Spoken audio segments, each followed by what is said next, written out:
महाभारत के अंत में जब माता गांधारी ने भगवान कृष्ण को श्राप दिया था कि संपूर्ण यदुवंश का नाश हो जाएगा, सब आपस में लड़ लड़कर मर जाएंगे, जैसे मेरे पुत्रों का अंत हुआ है, क्योंकि तुमने भगवान होते हुए भी इस युद्ध को नहीं रोका।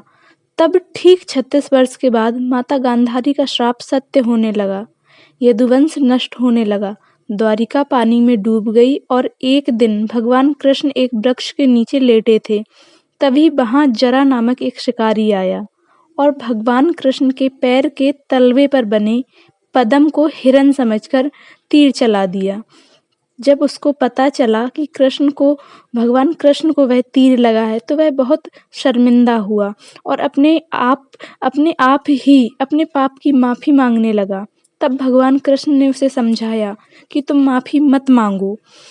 तुम तो त्रेता युग में वानरराज बाली थे, जिसे मैंने पेड़ के पीछे छिपकर मारा था, इसलिए आज मुझे मेरा कर्मफल मिला है। यह कहकर भगवान कृष्ण ने इस संसार से विदा ली। परंतु जरा को अभी भी बहुत दुख हो रहा था, तो वह अर्जुन के पास गया और सब कुछ अर्जुन को बताया। तो अर्जुन ने शोकाकुल होकर भगवान कृष्ण का अंतिम संस्कार किया। संपूर्ण शरीर जलने के बाद भी भगवान कृष्ण का हृदय नहीं जला, तो भगवान ने उस हृदय को एक लकड़ी पर रखकर नदी में बहा दिया। बहुत समय बाद वह लकड़ी उड़ीसा के एक नदी तट पर एक आदिवासी को मिली, जिसका नाम विश्वावासु था। उसने हृदय को एक गुप्त गुफा में नील माधव मूर्ति के रूप में पूजा करना प्रारंभ कर दिया। उस समय अवंती में इंद्रद्युम्न नामक राजा राज्य करता था। वह भगवान विष्णु का बहुत बड़ा भक्त था। एक दिन एक महर्षि उनके महल में आए और उनको नील माधव मूर्ति को एक पवित्र स्थान पर स्थापित करने के लिए कहा। जब राजा को नील माधव मूर्ति के बारे में पता चला, तो वह बहुत प्रसन्न हुए और उन्होंने एक ब्राह्मण पुजारी विद्यापति को उड़ीसा जाकर नील माधव मूर्ति का पता करने को कहा। जब वह पुजारी विद्यापति वहां पहुंचे, तो आदिवासी विश्वावासु ने विद्यापति को नील माधव मूर्ति के दर्शन कराने से मना कर दिया। तो वह निराश होकर उसी गांव में रहने लग गए।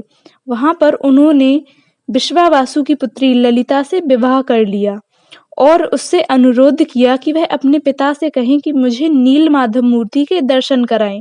और अपनी पुत्री ललिता के द्वारा अनुरोध करने पर विश्वावासु ने विद्यापति को मूर्ति के दर्शन कराने के लिए तैयार हो गए, परंतु उन्होंने एक शर्त रखी।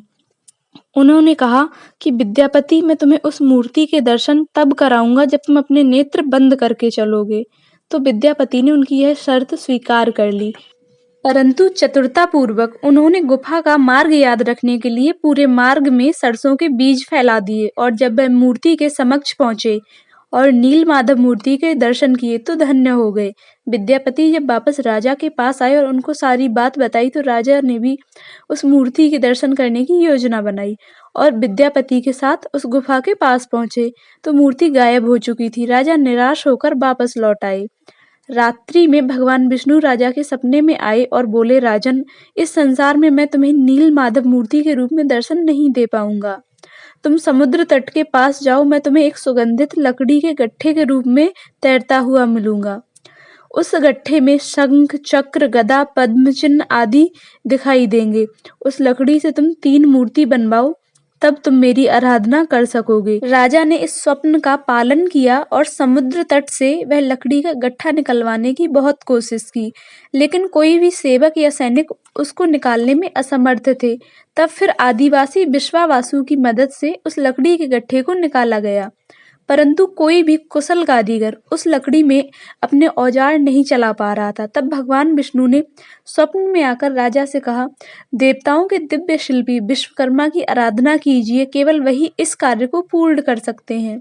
राजा इंद्रद्युम्न ने ऐसा ही किया। तब वहां विश्वकर्मा एक वृद्ध शिल्पकार के रूप में प्रकट हुए और बोले, मैं यह तीनों मूर्तियां तैयार कर दूंगा, परंतु मेरी एक शर्त है कि मैं 21 दिनों में अकेले रहकर एक बंद कमरे में मूर्तियां बनाऊंगा। यदि कोई भी उस कमरे में आया, तो मैं कार्य अधूरा छोड़कर चला जाऊंगा। राजा ने कहा, मुझे आपकी शर्त स्वीकार है। कार्य प्रारंभ किया गया। लोगों को बंद कमरे से केवल औजारों की आवाज ही सुनाई दे रही थी, लेकिन 15 दिन के बाद वहां से आवाज आनी भी बंद हो गई।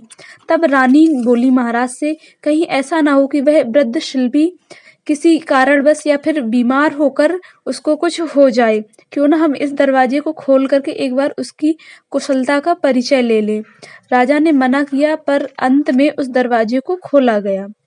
भगवान विश्वकर्मा मूर्तियां अधूरी छोड़कर चले गए। राजा को उनकी बात ना मानने का बहुत दुख हुआ, और इसी अधूरी शर्त की वजह से भगवान जगन्नाथ के हाथ व पैर अधूरे हैं। जब राजा उस मूर्ति के समीप जाते हैं तो उन्हें हृदय के धड़कने की आवाज सुनाई देती है। इससे राजा को यह ज्ञात हो गया कि इस मूर्ति में भगवान का हृदय विराजमान है। राजा ने उन मूर्तियों की स्थापना की जिन्हें आज हम भगवान कृष्ण, भगवान बलराम व देवी सुभद्रा के रूप में जगन्नाथपुरी में पूजते हैं। राधे राधे।